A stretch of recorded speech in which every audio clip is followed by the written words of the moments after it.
The piece of resistance. An sa-9500 Mark II. Pioneer. Oh boy. 1975. I was told this was bought in Germany. This, a turntable, 2 speakers, and I don't know anything else, for $3,000 in 1974 or 5. The guy was in the military, don't know what, just the military. Being in Germany, I would assume either Air Force or Army, but I don't know, I'd have to ask him. Anyway, yeah, it's dirty. It's dirty. And that knob was hard to get off, but I finally got it off. There's the 2 little set screws right there, little tiny things that go into the holes here. One there, and one there. So 2 screws. And as you can see, all the louver covers are tarred nicotine. I don't know if he smoked. But okay, here's here's the inside. Are you ready for this? I believe it can be cleaned up. It isn't rusty. It's dusty though. It is dusty. And there's the one side there, the right side amp, and the right side power supply for the amp, and there's the left power supply for the left side amp. They got them weird dog ear transistors. Little transistors for something like this. And this is broke off, so I bought a new one of these. Not new, but you know. And this one's bent. Now I don't know. If I try and bend that back and it breaks, then I'm out of luck. I'm out of luck there. So this is what I gotta do. I gotta take the screw there. 1, 2. Looks like, yeah. 1, 2, 3. And this board should come out, flip up, so I can desolder this one, get it out of there. And I'm going to attempt to bend this back, but man, you know, that's probably what happened with this one. And all the others are okay. But like I said, it needs a good cleaning, probably caps. And yeah, a good cleaning. I don't know if it works or not. I haven't plugged it in. Yet, so yeah, that's that's pretty bad. Okay, it's a little worn there. Well, what do you expect after 50 years? I would think 50 years. If it was bought in 74, that'd be 51 years. Okay, so that's a look at a Pioneer stereo amplifier, SA for stereo amp, 9500 Mark II.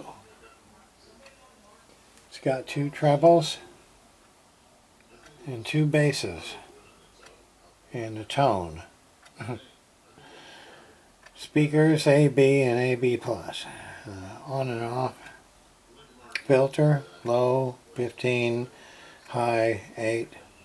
Balance, loudness, muting, mode. It's got the reverse, so I guess when you put it over there, it switches the channels around. Stereo, left plus right, per mono, I guess. and left and right. Now that's weird. Yeah, stereo would be what you want to listen to. Okay, tape monitor, duplicate, 1 and 2 off, 2 and 1. I don't really know what that is yet. It's got 2 phonos, phono 2, phono 1. You got tuner and aux. So it's got aux and a tape. So, and then you got your cartridge load. I guess for different types of cartridges, you can, let's see, yeah, 100, 200, 300, 400. Then down here, you got 10K, 25K, 50K, and 100K. I don't know. Yeah. Okay, so that's a look at a sa-9500 that I got from a guy at work. There it is. Yep, needs cleaning, that's for sure. Does it work? Who knows? Boat Anchor CB radio repair here. We're going to try and restore this or clean it up and see if it works. Break. Alright, here we are with the faceplate off.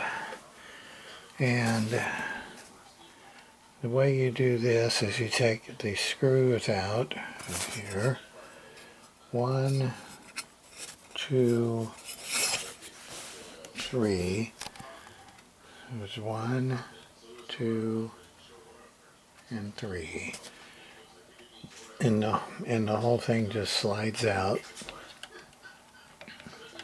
I already put the new one in here. I got to solder it in. I'm waiting for the solder iron to heat up. Here's the old one right here, broken, of course. Yep.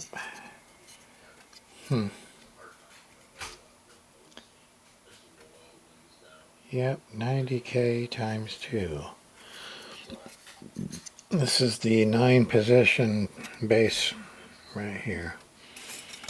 And the way you get these is you got to take the nuts off of all of them that are right here.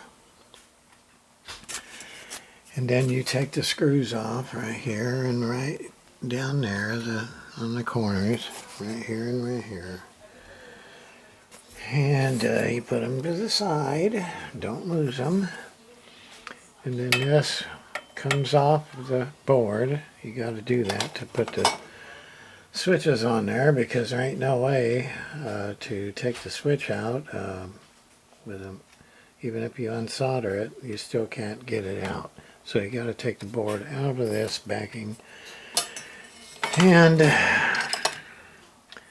then you solder the new one in. So stand by. Okay, this is the last installment. It's all put back together now. The knob right there is put back on. Everything's put back on, cleaned up. I cleaned out the inside, turned it on. I heard the relay click on, so that part's working. It probably works. LED light is out, of course, after 50 years, 49 years, whatever it is.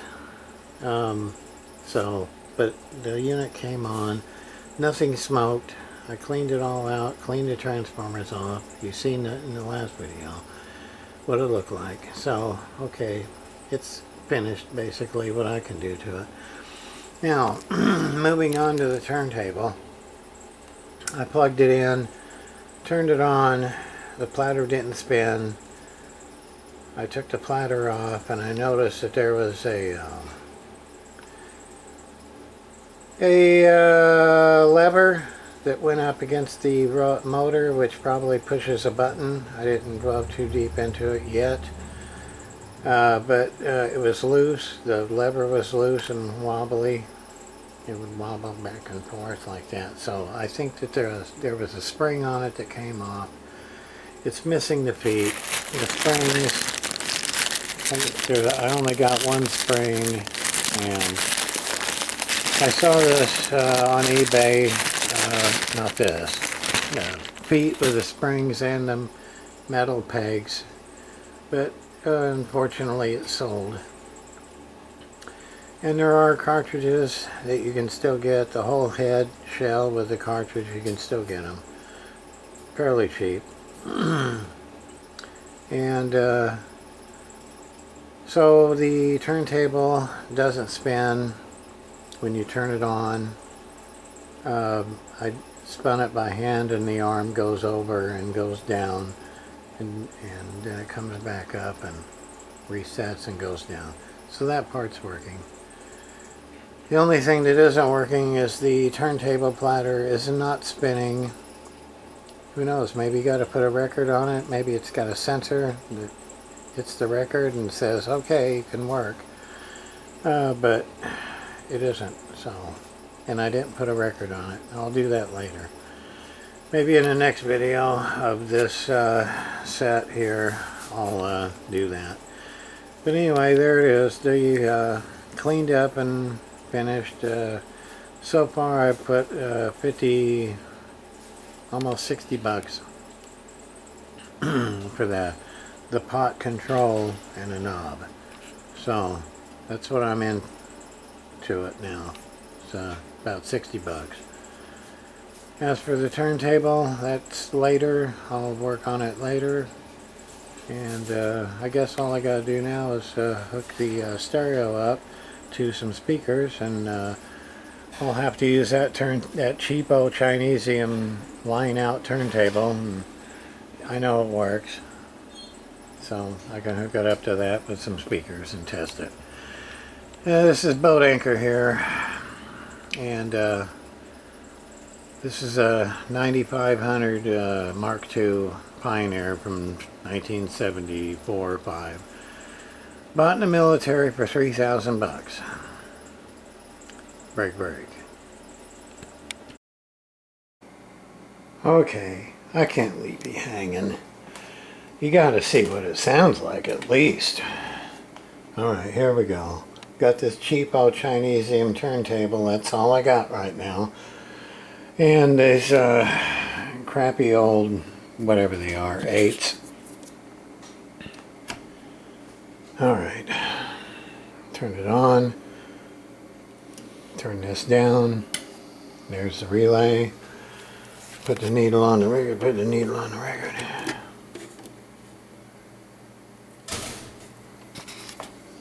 turn it up, muting off.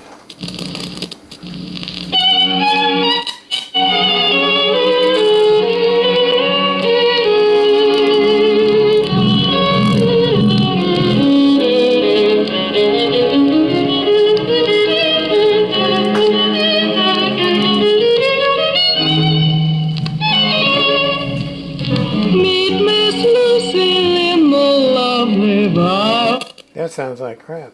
I mean, not the stereo. And the highest of the strings.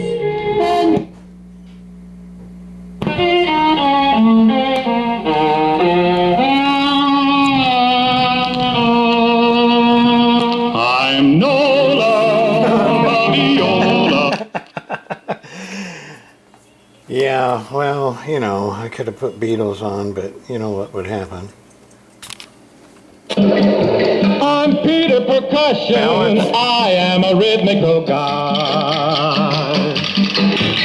I'm Peter Percussion, rhythm is what I supply. That's all, that's one click is that loud. But many instruments, just listen to me. Listen to my snare drum. Listen to my bass drum. Listen to my bongo. Listen to my timpani. And that isn't all. I have others too, and I'd love to play some more for you. Okay, that's the meeting on. Here is a tambourine, a xylophone, a bass, a great big gong, a triangle, wood block, Peter Percussion.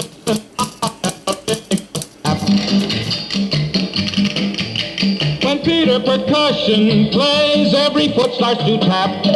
This, when it's up, turns all this off. I've so many And with instruments it to on, play, and so many things these I work. can do with them. I certainly have the right to say I've got rhythm.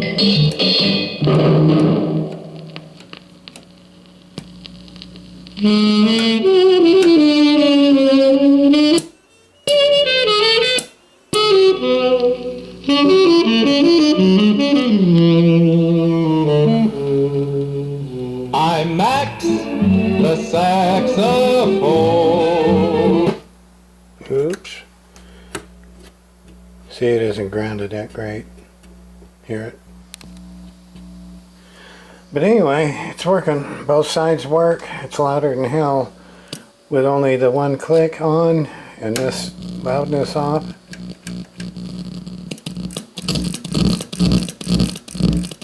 I think it still needs to be cleaned. I gotta clean this switch here.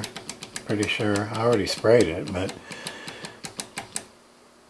and this. I need to spray this.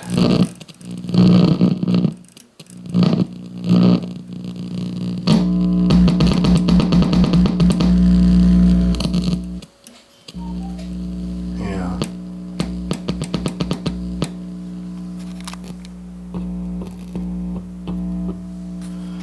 Yeah, it's got a ground wire on the back that you're supposed to hook up, but there you go.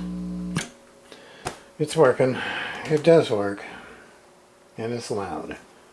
80 watts per channel, so it better be loud. No piece of junk speakers there in this turntable here doesn't do it justice. Okay, boat anchor, CB radio repair, and it's a last video of this sa-9500 Mark II, 1975 vintage, bought for $3,000 back at a PX in Germany. Break.